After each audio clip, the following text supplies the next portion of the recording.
सपना के पिता एक गरीब किसान थे। माँ पिता खेत में काम करते तो पीछे से सपना गांव के बच्चों के साथ हॉकी खेलती।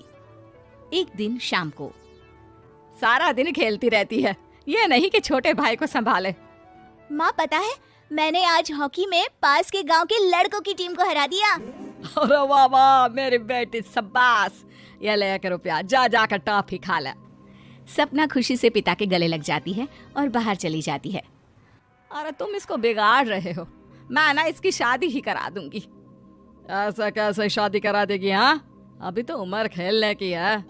माँ बड़बड़ करती वहां से निकल जाती है। लेकिन शाम को उन लोगों के घर कुछ लोग आते हैं। अरे राम सुखिया, जरा ये तो बतलाओ, सपना के बारे में क्या सोचा है? अरे क्या सोचना है मास्टर जी, पढ़ रही है, जितना पढ़ सकती है पढ़े, फिर शादी करवा देंगे, कोई अच्छा सा गांव का ही लड़का देख लेंगे। अरे तुम तो उसके पिता हो, तुमको कुछ नहीं पता? माँ घबरा जाती है। अरे का मास्टर जी, का पता नहीं, का हो गया? हम तो इनसे पहले ही बोल रहे थे कि लड़की की जात है, संभाल लो। अरे भाभी जी, आप भी ना कभी अच्छा भी सोच लिया करो। अरे सपना क्या खेलती है हॉकी, बड़े से बड़े आदमी भी नहीं जीत पाते हैं उससे। कल गांव में एक टीम आ रही है, लड़कियों की हॉकी खेलने उसे भेज देना, वहाँ शायद कुछ बात बन जाए। अरे ना ना मास्टर जी, कोई खेल वेल नहीं करवाना हम लोगों को, वो भी शहर के लोगों के साथ तो बिल्कुल भी ना।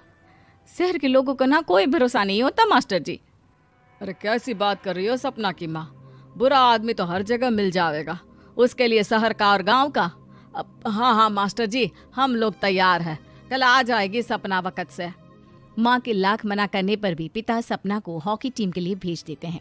शाम को सपना वापस आती है, लेकिन लट के मुंह से। अरे क्या हो गया, मार खाई हो का? कौन मारेगा हमें? कोई मार वार खाकर नहीं आए। अरे फिर शकल पर 12 क्यों बजे है, बताओगी? देखो माँ, आप समझोगी नहीं, बताकर फायदा क्या है?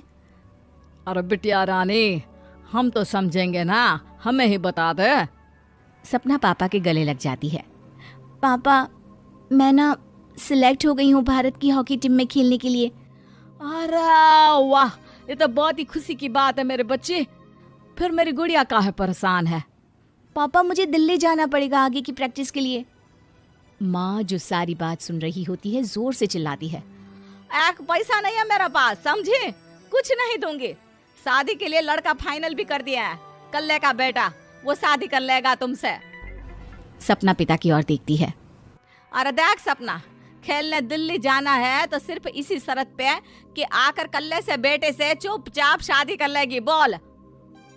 अरे ठीक है ना, कल्ले का बेटा तो बहुत ही समझदार है, सरकारी नौकरी है उसकी, मान गया वो तो सपना शादी कर लेगी। सपना भी धीरू, जो कि कल्ले का बेटा था, उसे जानती थी। वो मन ही मन सोचती है कि शादी तो वैसे भी होनी है, लेकिन माँ की ये शर्त मान गई तो जीवन जीने का एक मौका तो जरूर मिलेगा। हाँ, मुझे मंजूर है। हाँ, तो कल मैं उन लोगों को बुला लूं? पिता और सपना दोनों एक दूसरे को देखते हैं। अब माँ ठीक है ना, बुलाने की क्या जरूरत है, वो लोग पसंद कर रहे हैं ना मुझे, वही ठीक है। बस आप तो मेरा दिल्ली का बैग पैक कर दो। सपना दिल्ली जाती है, दिल्ली टीम के लिए खेलने के लिए। सपना खूब अच्छा खेलती है और गोल्ड मेडल जीत कर आती है। जब वो गांव आती है तो उसका जोरदार स्वागत होता है, हर कोई सपना सपना चिल्ला रहा होता है। और सपना के पापा, तुम्हारी बेटी ने तो गांव का नाम रोशन कर दिया है। गांव की तरफ से तुम लोगों को गांव में पक्का मकान और सपना को परिषद में पक्की नौकरी देने के लिए हम तैयार हैं। अरे वाह वाह, पक्का मकान, ये तो बहुत अच्छी बात है, लेकिन सपना की नौकरी नहीं चाहिए हमें। हाँ, कैसी बात कर रही हो सपना की माँ? लड़की की नौकरी रहेगी तो अपने पैरों पर खड़ी रहेगी, किसी के आगे झुकने की जरूरत ना पड़ेगी।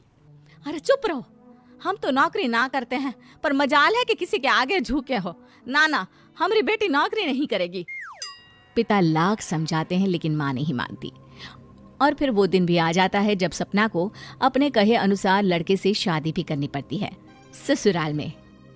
ए बहू, तू रोज रोज सुबह कहाँ जाती है? घर का सारा काम निपटा कर कहाँ भागती है? माँ का घर तो पास ही है, वहीं निकल जाती है क्या? नहीं माँ जी, मैं हॉकी खेलने जाती हूँ, मुझे खेलना पसंद है। खेलना पसंद है? अरे कैसी बात कर रही है बहू, शादी के बाद तो कोई लड़की खेलती फैलती नहीं है, वो घर का काम काज देखती है। सपना कुछ नहीं कहती। वो एक रोज कमरे में अपनी अलमारी ठीक कर रही होती है कि तब सुनो, वो जो लटक रहा है ना, क्या बोलते हैं उसे? मेडल। सपना पति की बात सुनकर खुश हो जाती है, उनके पास जाती है। मैं सोच ही रही थी कि तुमने कभी पूछा क्यों नहीं। ये मेडल है, मैंने जीता है। पता है, हॉकी में बड़ा मैदान, बहुत से लोग, 2 टीम और फिर शुरू होता है जुनून।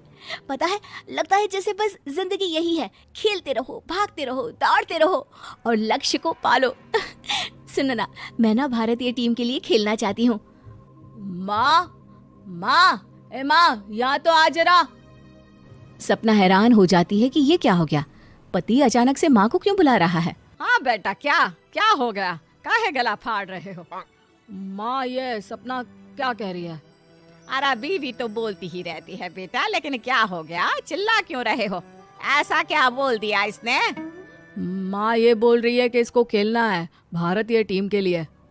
सपना डर जाती है। नहीं नहीं माँ जी, मैंने कहा कि मैं चाहती हूँ कि वो मैं बोला था ना, शादी के बाद कोई खेलता नहीं, घर का काम काज देखता है, लेकिन फिर भी। नहीं नहीं माँ जी, ठीक है, मैं घर का काम देखूंगी, कल से मैं खेलने भी नहीं जाऊंगी, माफ कर दीजिए। सपना पति की तरफ देखती है जो माँ की तरफ देख रहा होता है।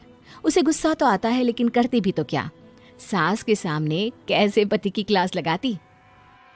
अरे बेटा, अब क्यों घुरे जा रहे हो बहू को? माँ, अभी इस बात का फैसला करके जाना, वरना ये तो तेरे कमरे से जाने के बाद मुझे। अब चुप हो जाइए आप, छोटी सी बात का बतंगड़ मत बनाइए। छोटी सी बात? बहू, ये कोई छोटी बात नहीं है। जो लड़की दिल्ली के लिए गोल्ड मेडल ला सकती है, वो देश के लिए भी तो गोल्ड ला सकती है ना।